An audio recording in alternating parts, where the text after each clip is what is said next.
respite and a playoff edition of the AFC Northcast. We are very happy to be here. It's playoff season, the AFC North. We have 3 representatives in the playoffs, so it's going to be a fun weekend.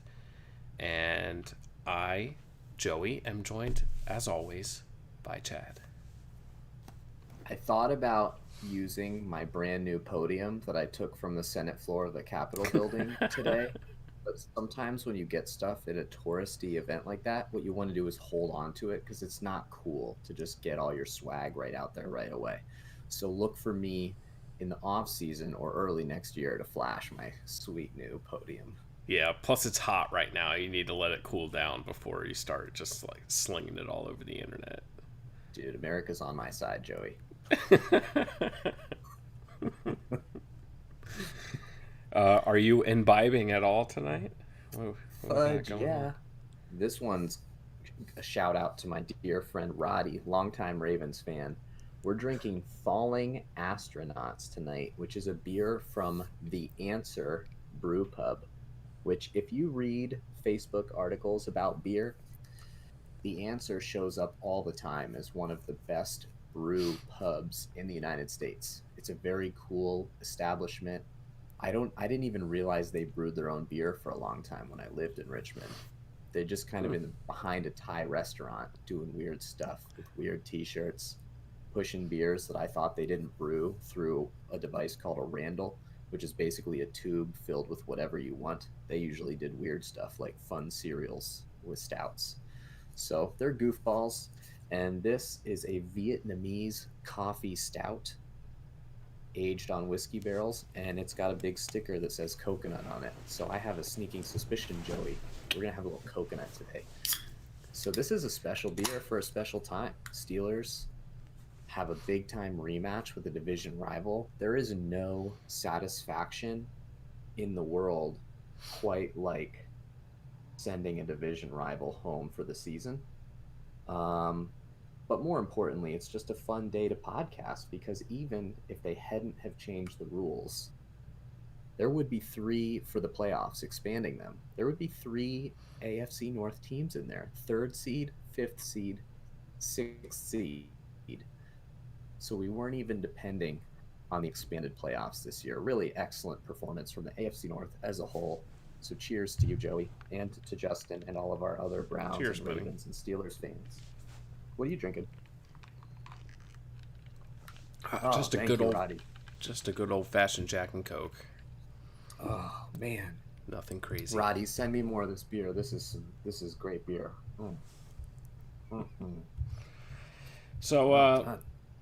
we will start with probably the most ho hum thing that's happened in the last week in the division, and that is the expected drubbing of the Cincinnati Bengals at the hands of the suddenly, after dealing with injuries and illness and some crazy things like that, hot Ravens.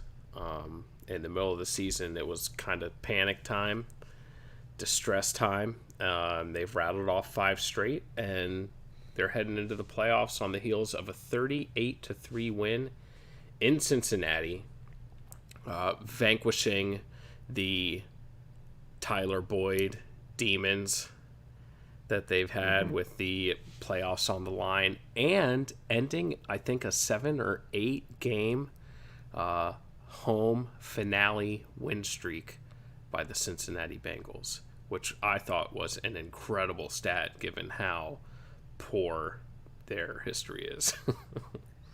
Yeah, credit to the NFL scheduling committee for managing to create competitive games for them at the last, towards the end of the season.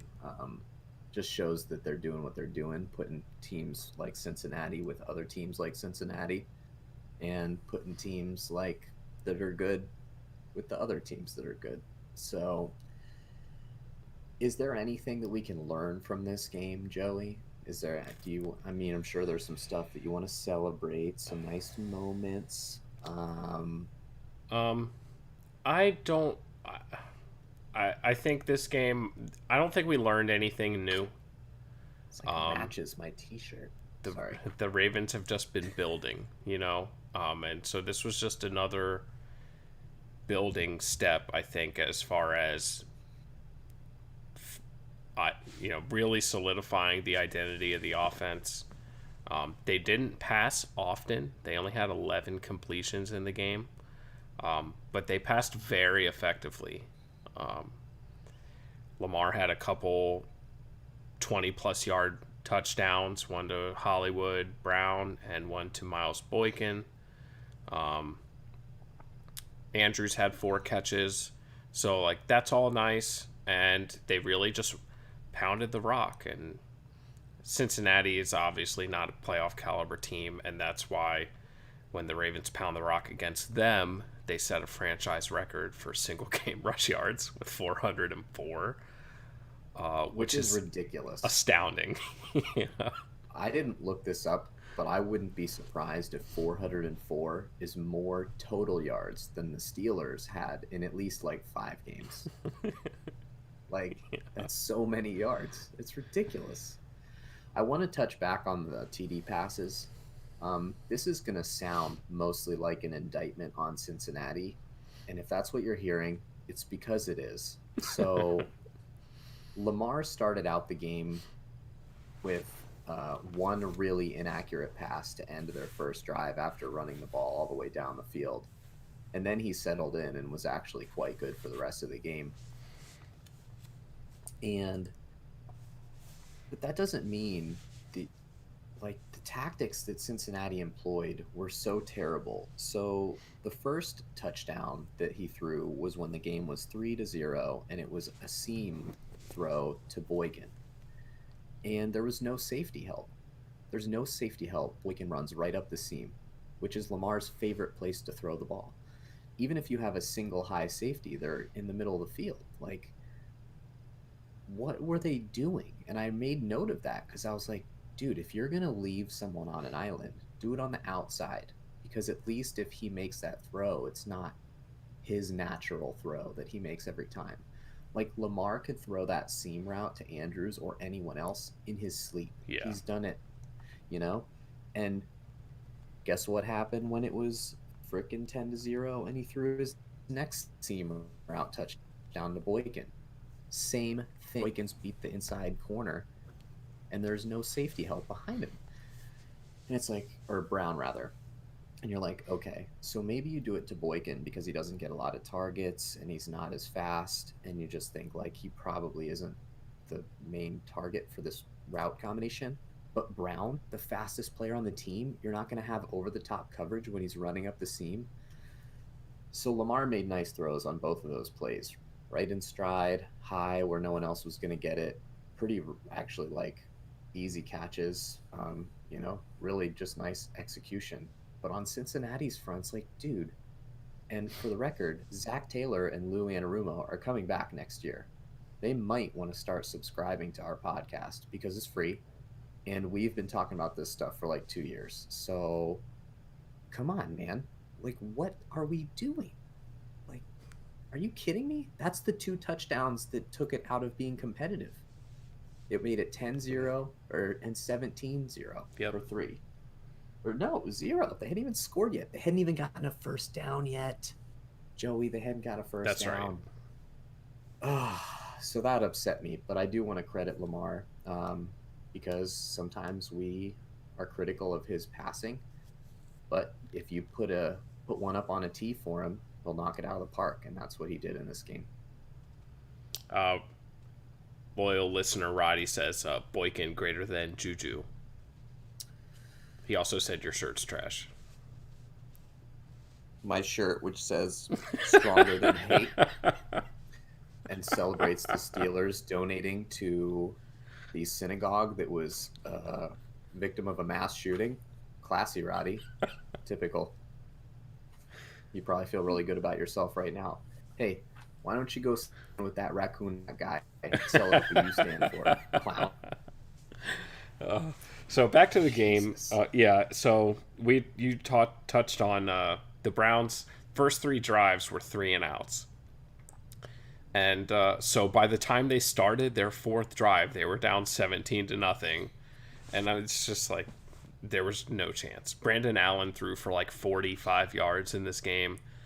And really, they just didn't, the Bengals didn't look interested in being there, really. It was pretty much like AJ Green got targeted, I think, like 5 or 6 times and didn't have a catch. Like, he just looked like he was going through the motions out there. Yeah, I think he was close to the franchise touchdown record. So they were trying to get him that, but it didn't happen. I'm really glad you talked about the not interested. Did you write down notes for any of their drives? Like any of the Ravens drives? None of the drives specifically. I wrote down that they had a 17-play drive. The one that ended with the Hollywood touchdown was like a 17-play, 93-yard drive, which is kind of vintage what the Ravens want to do. Well, the disinterested comment was great because after the Bengals finally got their first down, which was preceded by like 3 more first downs and a field goal to make the game 17-3, the Ravens got the ball back, and Dobbins has Lamar has 2 like Lamar runs, which he was doing at his will all game. He just like ran without getting tackled for like 8 yards.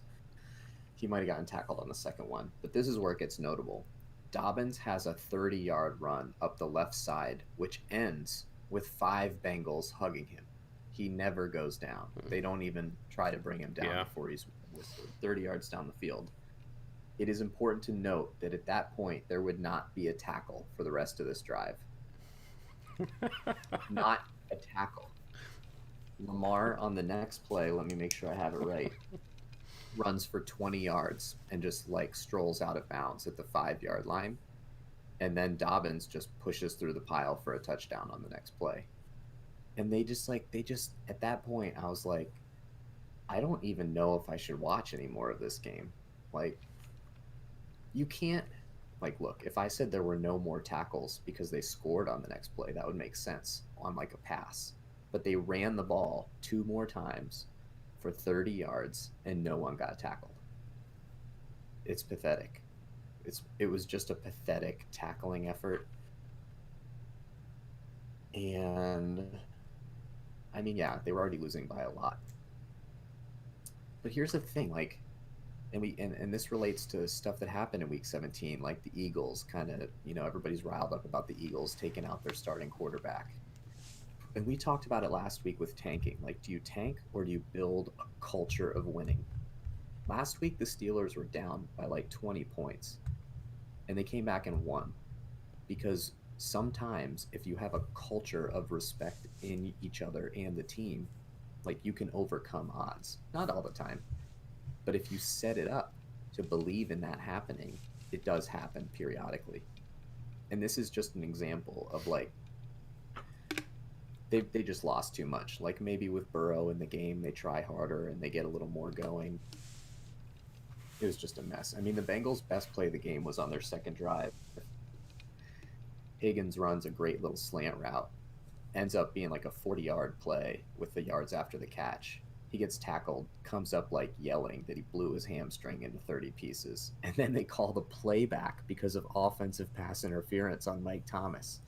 And that was the best play they had all day. Yeah. And it was a minus 10-yard penalty in which their best young receiver exploded his hamstring. So, bad day at the office, right? Like, like, this was just a mess. So, congratulations, you beat the Bengals. Yeah. It's not easy to do.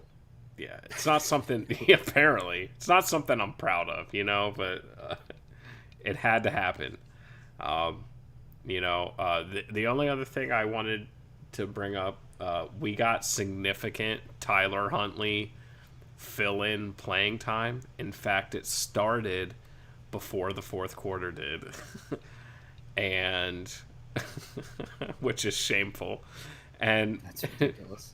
Tyler Huntley's first drive, no, maybe his second.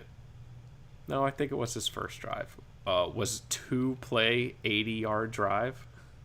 Was that the 72-yard Dobbins touchdown? Yeah. And so Man, it's like he put a stiff arm on Jermaine Pratt. made him We pay haven't for that talked. tweet. Yeah, I didn't see it I didn't even hear about it, but Yeah, I guess so we so ran there his was mouth. a NFL official Twitter account um, made a tweet that referenced the Ravens controlling their own destiny and um, like being dangerous in the playoffs, basically. And Jermaine Pratt replied to it with "Nope, over for them." Oh, Yeah, well, I mean, that's the kind of stuff that I think you and I would agree. It's the type of energy you want. Like you yeah, want the Bengals to have, but obviously like when you put yourself out in public like that, you take a calculated risk, and in this case it's like a poor calculation because the Bengals are very bad, but someone has to step out there and do it, right? Like there's been a ton of chatter, and hopefully this will be a nice little segue in the Browns media about when Baker Mayfield was drafted.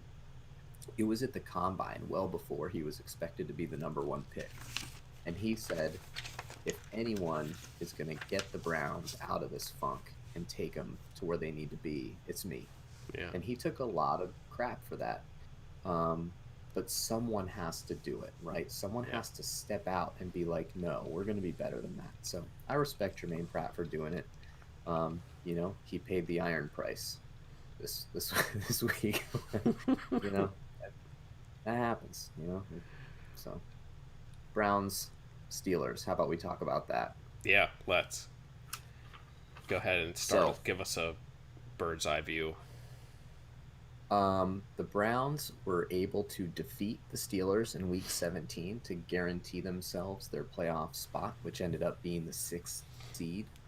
Um, they got out to a pretty big lead, and peaking at about 24-9, I think, was their biggest lead. If I'm Yeah, 24-9 before Mason Rudolph and were able to hit a few pretty big plays, make the game pretty exciting, and get it to within a failed 2-point conversion of some, nervous Nellies in Some Brown free Stadium. football.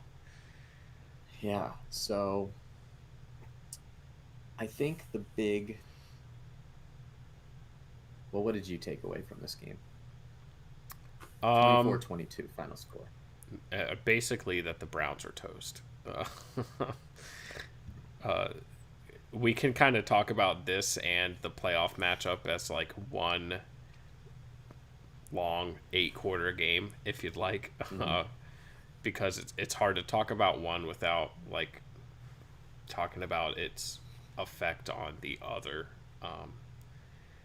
The Steelers weren't even like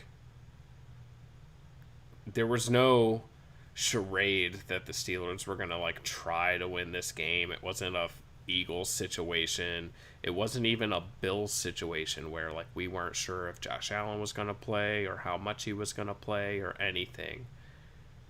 We knew like basically every Pro Bowler was gonna sit, except maybe T.J. Well, Watt. Minka ended up playing significant time. all the time, 100% of the snaps. Was he? And so Yeah, he played all the snaps. And David DeCastro, and too. and the Browns just couldn't. They should have handily beat this team, and I think it's just an indictment on their defense, which we've known has been terrible all year. To let Mason Rudolph back in the game, and for the second week in a row, maybe third, like they've just miffed like all this play calling. It doesn't make any sense. So on the first drive, Nick Chubb had 3 carries for 61 yards, and the big Yeah, long run, right? And they yeah, get a touchdown, 55-yard touchdown or something like that. and Yeah. he had 4 touches in the next 5 possessions. It's like, dude, what are you doing? And if they're gonna win on Sunday, like, Chubb and Hunt have to do the heavy lifting. Like, that's just how it has to be.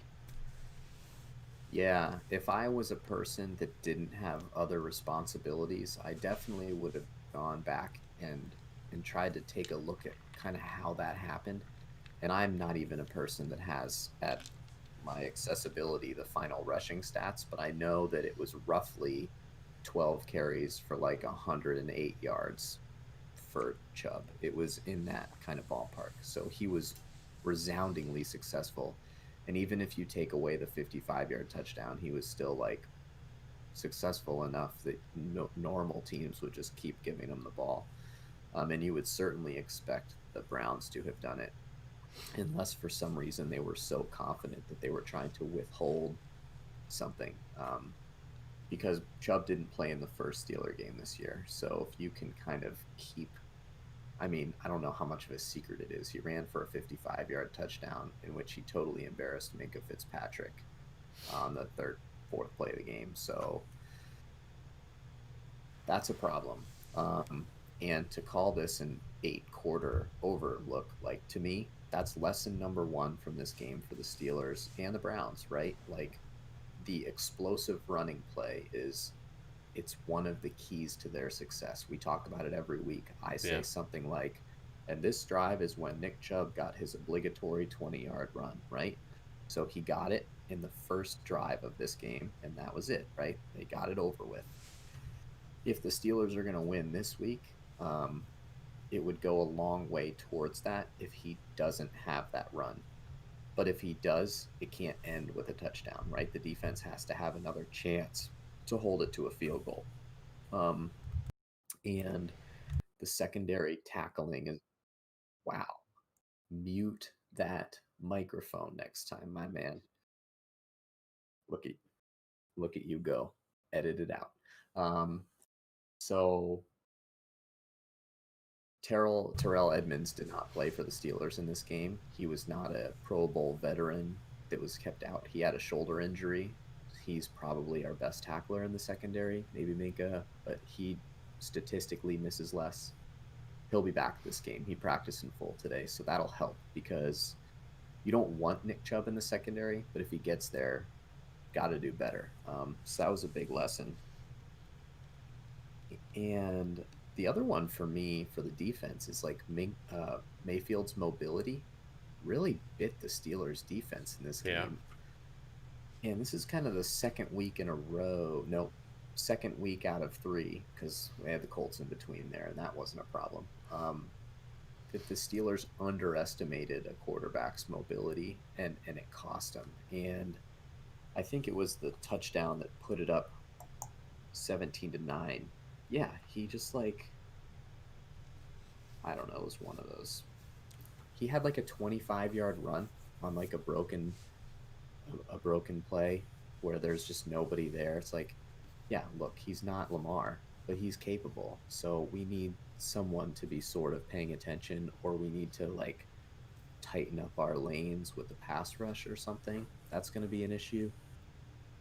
So that was lesson number 2 for me to pay attention to, because it's now like a repeated problem. Ryan Finley did it. Baker Mayfield did it. This team has played all the mobile quarterbacks. Like, tighten up, you know? Yeah. What are we doing? Uh, um,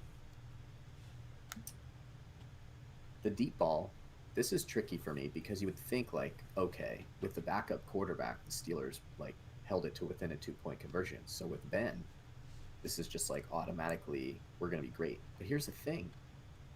Mason Rudolph, and this I'm pretty sure I heard on the Steelers Depot podcast, he was 4 for 8 on throws over 20 yards. That is well above Ben Roethlisberger's completion percentage this year on those types of passes. And he had like 160 yards on those completions. He had a 35-yard touchdown to Chase Claypool where, I mean, that was just a great catch because Terrence Yeah. Mitchell was trying to give him a reach around, and he just took the ball. I don't know how he held on to it. It was great.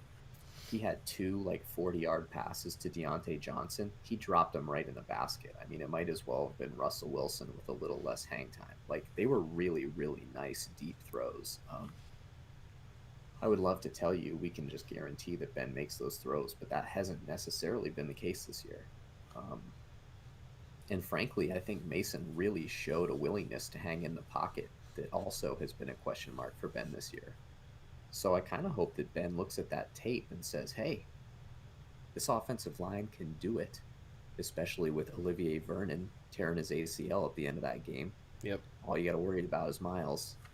Um, See how I'm naturally just threading all the factors for the It's next game in beautiful. here? I know. Golly, I impressed myself. So hopefully Ben watches this tape and doesn't, and he sets his ego aside because Mason Rudolph did some really nice things in this game um, that we could really learn from going forward. Yeah. Yeah, he sure did. And Alex Highsmith had his first sack Mm. as a Steeler in this game. I thought Yeah, he and Wormley, excuse me, both played pretty well in this game. yeah, Highsmith is not a replacement player anymore. He's a regular guy filling in there for Bud Dupree. yeah. But Wormley at this stage is buried in the depth chart behind Tuitt, Hayward, Yeah, he's even behind like everybody. Alualu, Bugs. Like, he's way down there. Mondo, that dude that looks like he's part of the Hell's Angels or something. Yeah, White guy with all the flowing hair. yeah. Yeah, Wormley doesn't play that much. Yeah, but he had a nice game. So, and then this coming week, I mean, the Browns lose Batonio to COVID. They lose Stefanski to COVID, and so aside from the normal in-game decision-making type of stuff that head coaches normally dictate, And I think Stefanski's also Stefanski calls the the plays. play Yeah, caller. Yep, okay. and Where you're so headed. the flow of calling the plays and setting up plays for later and all of that this year has been him, while Alex Van Pelt or whoever it is just listens in and holds a clipboard next to him or something. I don't know, their offensive coordinator. Yeah, yeah.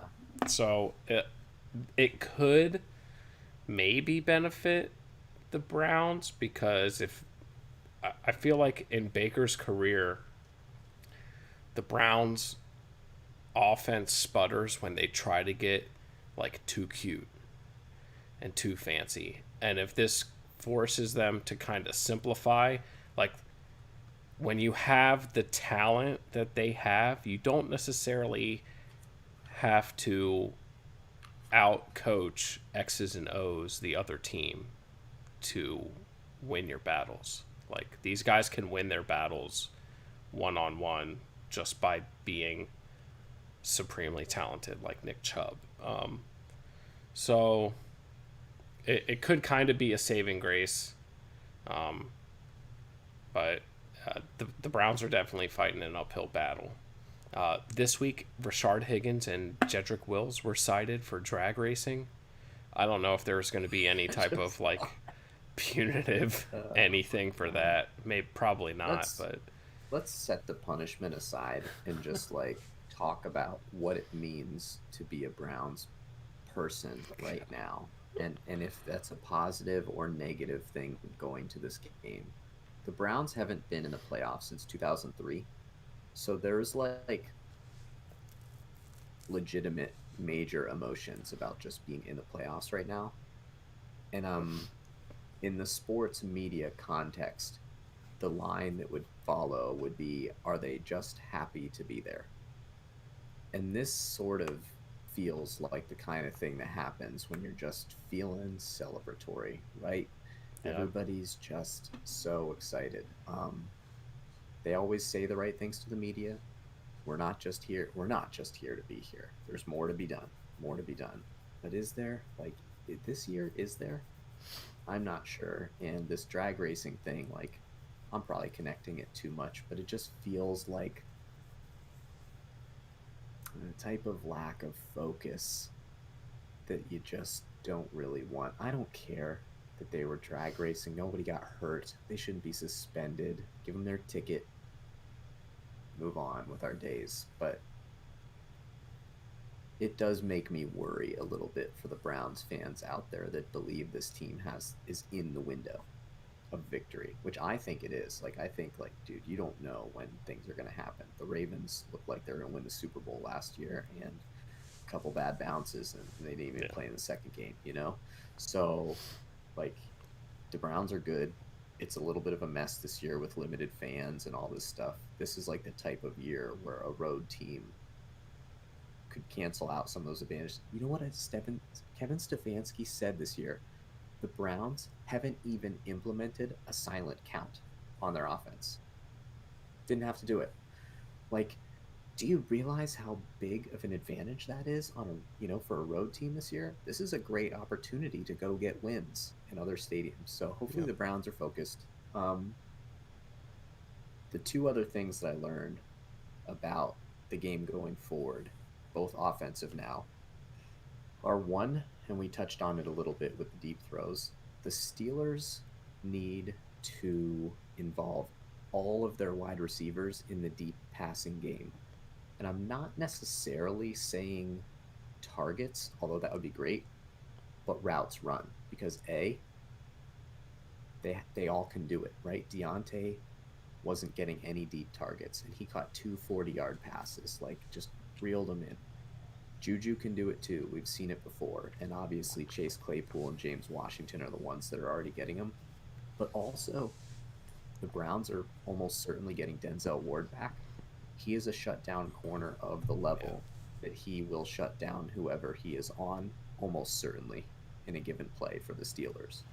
So the way you nullify that is to mix and match your route combinations so that you can still put someone anywhere on the field that you need to get the ball. So if Deontay Johnson's guarded by Denzel on a given play, have him run a crossing route and have the deep route come from the slot with Juju. Like, occupy Denzel and then take advantage of the space, because all of the receivers can do it. So that's really important. You're going to love this next lesson, Joey. This hurts. I'm going to take a sip of beer first. Hold on. That is really good. Just enough coconut. Just enough whiskey barrel aging, too. It's very smooth. Thank you, Roddy. Here's the thing. James Conner might be a third down back. I said it. And here's why. If you watch him at his best, he breaks every arm tackle. Linebackers that don't tackle him like efficiently, he just sheds them. Defensive backs, same thing. He does it all the time on swing passes, and he even does it if he can get to the second level on a running play. But here's the thing. The Steelers' offensive line hasn't been super physical at creating those lanes this year, and James Conner has been assaulted in the backfield often, and it's often by the big defensive linemen. And he's just not quite decisive enough or fast enough or strong or all of it to just get there on his own. So it might be a situation where, even though he's better than Benny Snell in almost every way, if you want to even hint, he's also much better at pass protection than Benny Snell. So any down that you want to pass or you want to look like you're passing, that's a James Conner down, because he can pass protect. He is excellent in the check down because he can break those tackles.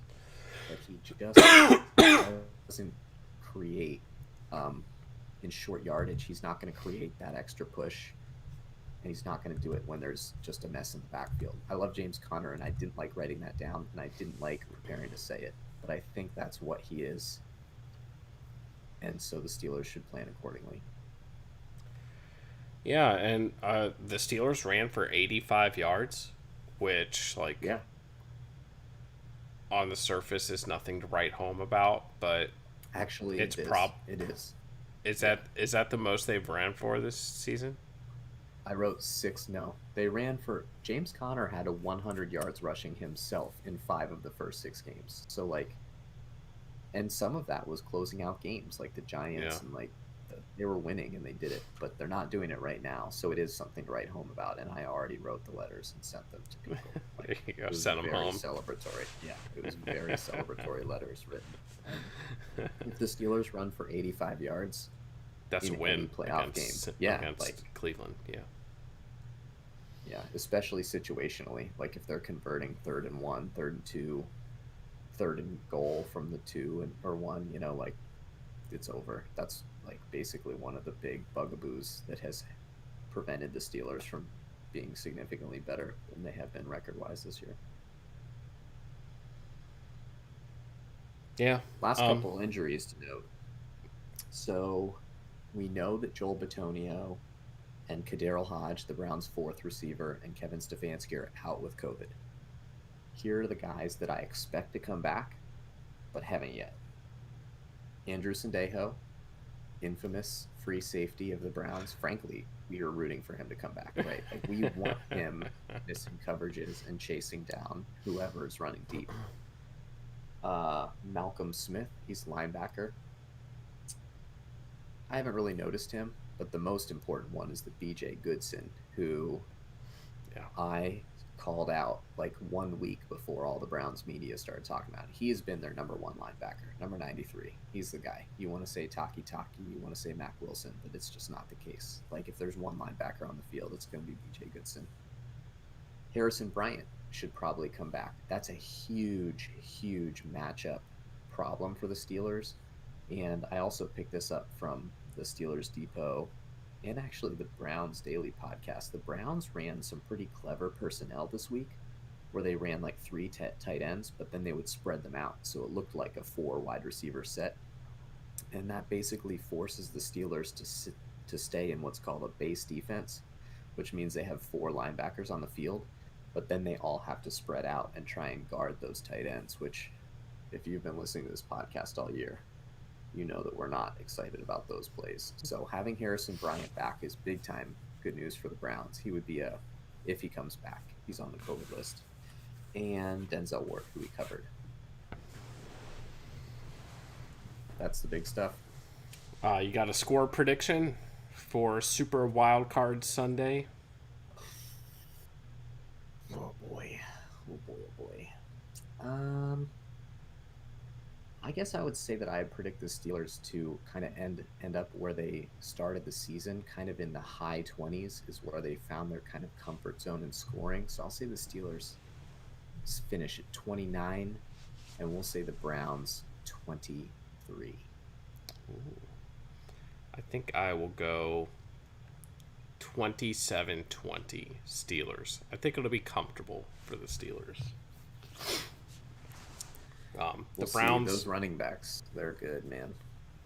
Like you said, the Browns seem like mentally they've made it. Like they're celebrating already, and especially the way the Steelers started the season, that is not their mindset. They have their designs on bigger things.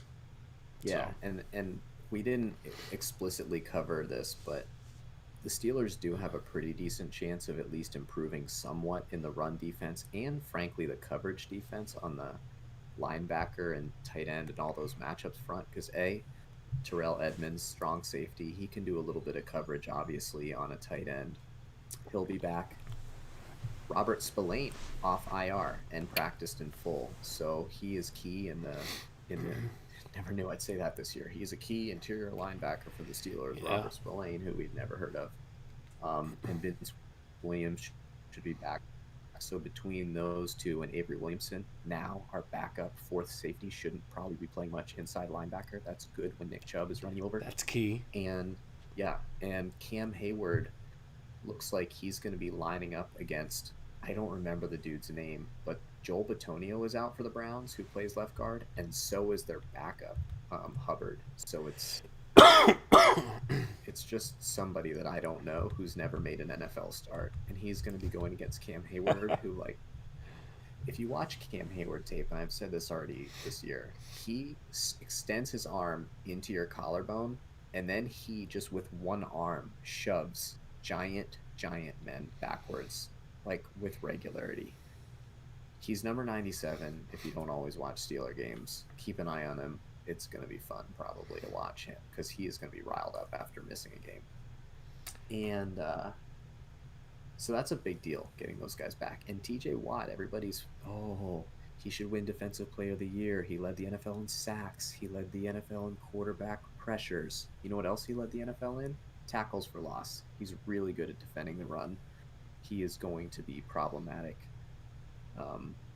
for any Browns run that stretches to the right and tries to get outside, or that goes up the middle and the hole isn't immediately there, because he'll crash down the line and mess it all up. So look for the defense to play a little better this week, obviously. And that game is on Sunday at the classic Sunday Night Football time slot, 8:15 p.m. That's right.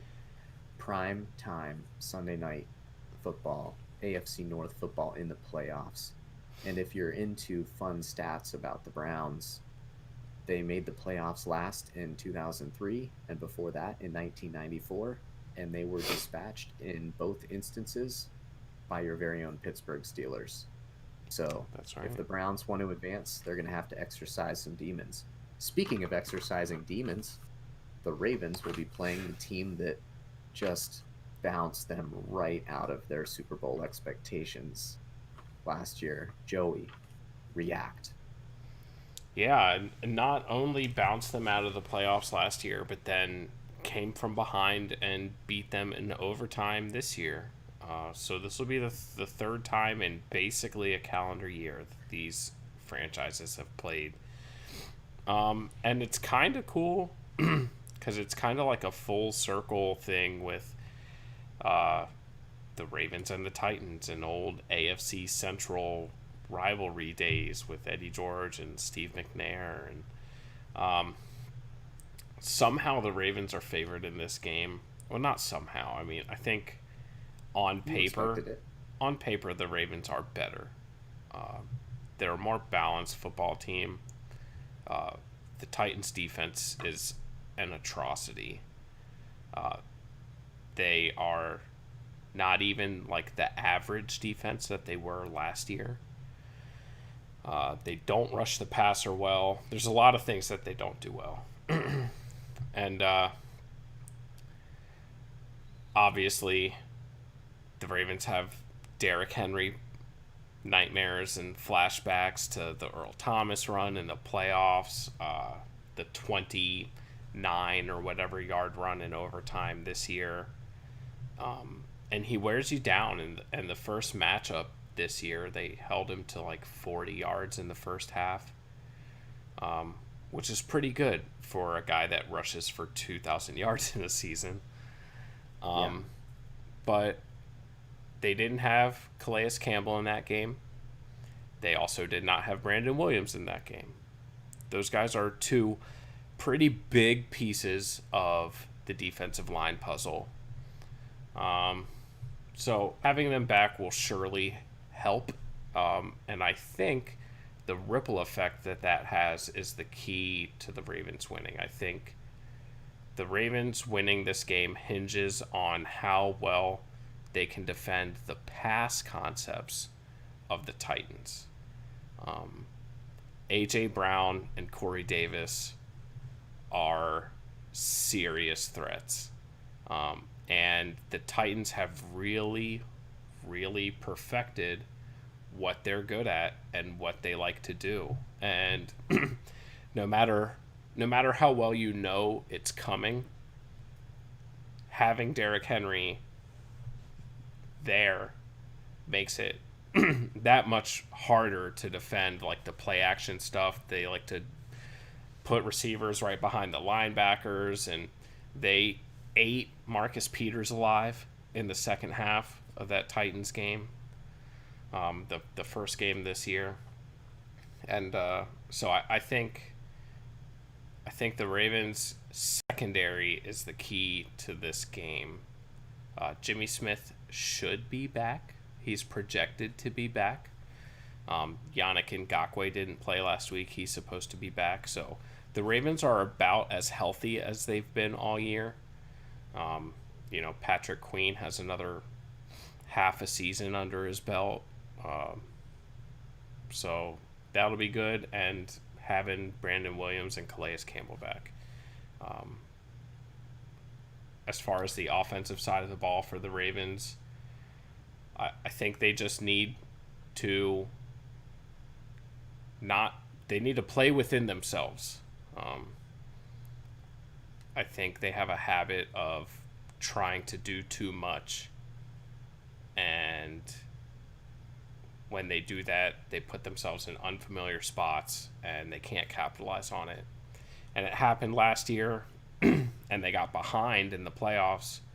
And the ultimate unfamiliar spot is having to throw the ball because you're behind so much so late in a game. So I'm confident that the Ravens will win, um, but it's definitely demon slaying time. Yeah, you made a couple of really interesting points there that I, one, at least hadn't thought about really at all because Corey Davis and AJ Brown, we've talked about it a couple times since we've both had games against them this year. They're big. They're just big people. Yeah. And Marcus Peters is at his best when he can make plays on the ball. I'm not going to make fun of his physicality right now. I could, but I'm not going to do that because you're in a delicate place. You're feeling the effects of these two losses in the last year, and I'm not going to target you that way. But factually speaking, if they can run the type of routes that you said they do what they like to do, they run a lot of these like inside crossing routes and like other types of routes where these guys can like use their bodies to like make the catch, and actually sometimes is a bugaboo because they catch it with their bodies almost, right, and then they drop the ball. That's like an AJ Brown thing.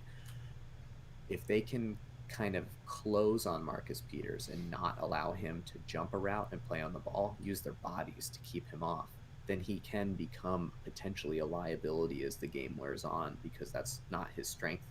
But Jimmy Smith and Marlon Humphrey, that they welcome that, right? They're as physical as it gets, yeah.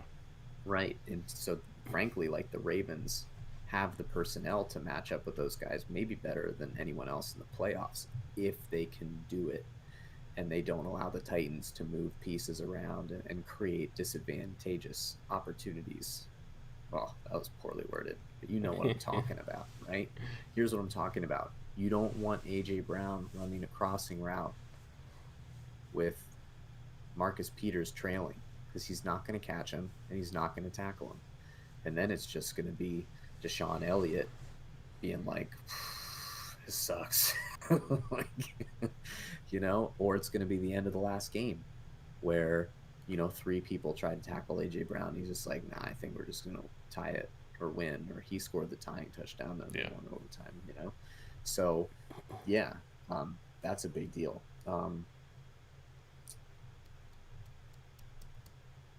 I don't know about Henry, this situation. Like, those two linemen being back in, that's big.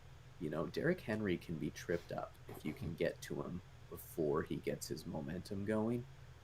And those two guys are really good at doing that, at kind of pushing the line of scrimmage back and affecting his ability to get ahead of steam, and just being strong enough to like slow him down if they can even, have him run into the linemen that are trying to block him and stuff like that. It'll make him easier to tackle by the other guys. So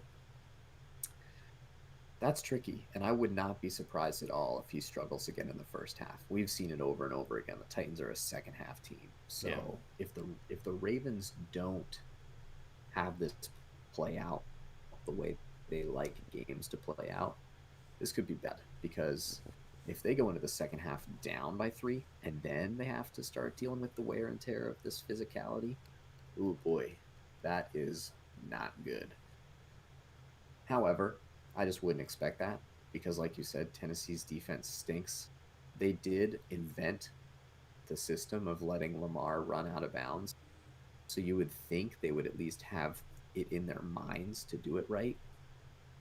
I didn't even bring this up, but like the last thing you want to do is exactly what the Bengals did, which is on a play in the first half. Lamar starts running to the outside. They have 3 players that are corralling him. They all over pursue to the outside. He jukes inside and all 3 of them run by. I mean, I was insulted. Like, And then he gets 8 yards, which is like, okay, 8 yards is harmless. Well, guess what? They went for it on 4th and 2. And when you have Lamar Jackson, you can run an out route. You can do anything you want on 4th and 2. That's why they always convert that shit. So they need to do what they invented. They need to usher him out of bounds. They need to do the smart stuff. The guys that you're going to want to watch are number one, Rashaan Evans. He's number 54. He's their second leading tackler at inside linebacker. He's probably going to be one of the guys that's doing it. So, not a lot on the stat sheet because you don't tackle him, Rashaan. Don't tackle him. Just guide him. Guide him. Right? You're like the flower girl laying out the petals so that they know where to walk, right? Just get him to go out of bounds. He'll do it. He does it every time this year. He doesn't want to get tackled. And then that's it, because their actual leading tackler is Kevin Baird, who is their free safety. And he is the last guy you want leading the team in tackles this game. But you never know. I mean, like, I would predict, and I'm scared to say this, but that the Ravens would win by like 17, because I just don't think Tennessee's defense is good. And even though they know what to do, I just don't see them executing it. But man, they're the ones that know what to do. So, and I'll tell you what, like, that game is still coming where Lamar, he's an explosive play guy, right? So if you just get him to run out of bounds like 5 times in a row, you know that he's itching. He's itching for that big play.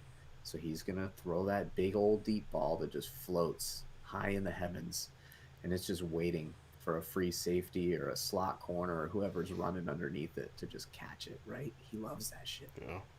So he's been careless a couple times these last few weeks too, against the Jags and against the Bengals early in games. He's been careless, which when he makes these mistakes, that's when it happens. It happens early in games typically. Steelers game, the last couple years, like, yeah. So that's kind of the way that I can see it. But both these teams are similar, right? Like, they can blow teams out or wear teams down because the stuff that you do when you're winning is the stuff that you just keep doing anyway. Like, so we'll see. I think the Ravens have a pretty cool thing going right now, in that they changed the way that they run their read option runs so that Lamar is the person that goes inside instead of outside. And it's a nice little hitch that I think has affected teams learning it.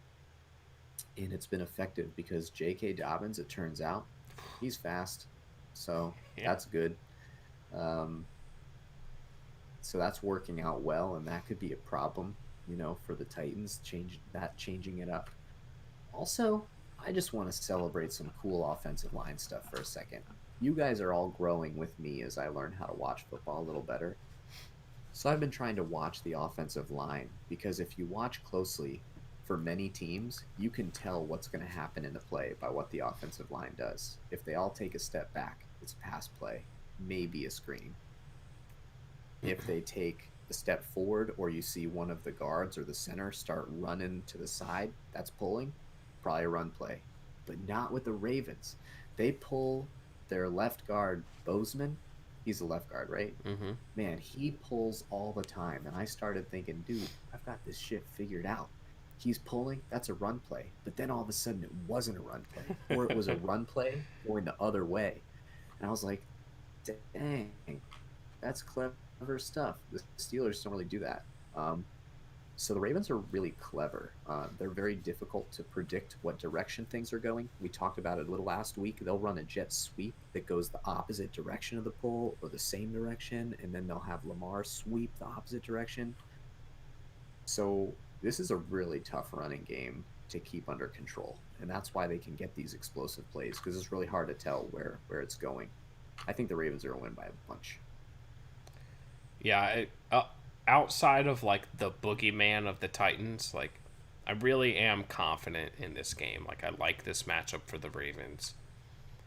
The defense doesn't really worry me, as long as, like I said, as long as the Ravens play their game. I feel like they didn't last year in the playoffs.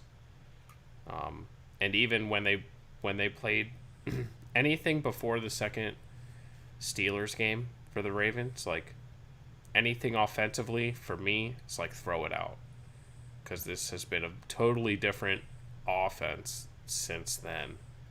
Um, so, do you think I'll take you through the minds of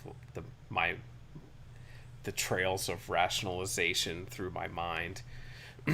Do you think that there's any Dangerous. mental edge, like eye of the tiger wise? Like, so the Titans have now beaten the Ravens twice in a row. They beat them in the playoffs last year. Do you think there's like a preparation edge that the Ravens have, where like the Titans might be a little more like lackadaisical in preparation because they feel like they've done this and they know what they're doing? Or no? Am I Mm, just making stuff up? I guess to me, it maybe there's individual defensive players that feel that way, um, because they did win the playoff game and they did win the matchup this year. Yeah. But the thing is, it's not like they won the matchup and controlled the Ravens offense. The final score was like 33-30 or 36-30 or something like Yeah. that. I guess they scored touchdowns. So, and the other thing is, it's like the playoffs. So there's just like everybody's so riled up. And it's not like the Titans have like won the Super Bowl. Right. So I would think that if I was guessing, I would think that there was more pressure on the Ravens. Oh So yeah, that I think if there was a mental component that was hurting a team, I would think it would be that pressure that's on the Ravens to meet their expectations more so than than the thing that you're mentioning. But I wouldn't rule it out. I mean, dude, these guys are really confident people in themselves. So, yeah, I mean, every team has that guy or a few of them, and if it impacts the locker room, there's like, dude, we own these guys, we own them. Yeah, they could come out and get like really surprised because of a couple of those iterations we just talked about that are probably even new. Like, what was Dobbins getting when they played the Titans the first time? 4 carries a game, 8, most of right. them at the goal line. Like, Right. I mean, so this will be it'll be new. We'll see though. I mean, the Titans are. I also consider them to be like a mentally sturdy team because of their second half nature. They've faced a lot of deficits this year, and I think they've faced them well. You know, Yeah. they don't allow themselves to be run out of a game. So I don't think that there's going to be like an edge that you can will this team into like folding mentally. I think they're pretty tough that way. You'll have to earn it for the whole 60 minutes this time, Joey, even if it's a blowout. Yeah. No They Lamar they won't sitting quit. out for the fourth quarter of a playoff game. Yeah, you never know, but I wouldn't think so. They're just that physicality. They just and they can big play you, you know, because those big guys are fast too. So they can tighten up that scoreboard pretty quick. All right. Well, we got a sweet, sweet week of football coming up. Yep. Super wild card weekend. There's a 1 o'clock, a 4 o'clock, and 8 o'clock game on both Saturday and Sunday. Um, should be a good time. Yep. One last bit of non-playoff news. Alan Faneca is a finalist for the Hall of Fame again this year. So that's there. And for those of you that are new to listening to us, this is the part of the year where we slowly fade out into non-existence for long stretches at a time. But there's a couple things coming up in our future. One is that there's 3 teams, and at least one of them will move on. So we will absolutely be podcasting about the playoffs next week. And also, look forward to a podcast where we debate and decide the all AFC North team for this year. And is that all that I was going to say? Could be. Those are the 2 Um, things. yours truly is the regular season champion of the Pick'em. No big deal. Um, I now have a 6-game lead over Bones for That second doesn't sound place. right. and I'm not even in second. an 8-game lead over you. So Ugh. you guys have some playoff work to do. The pick'em continues through the playoffs. Come join in for some pick'em fun. That's all I got for this week. Go Ravens. Go Steelers. And for Justin, welcome Browns, and see you. Yeah. See you later.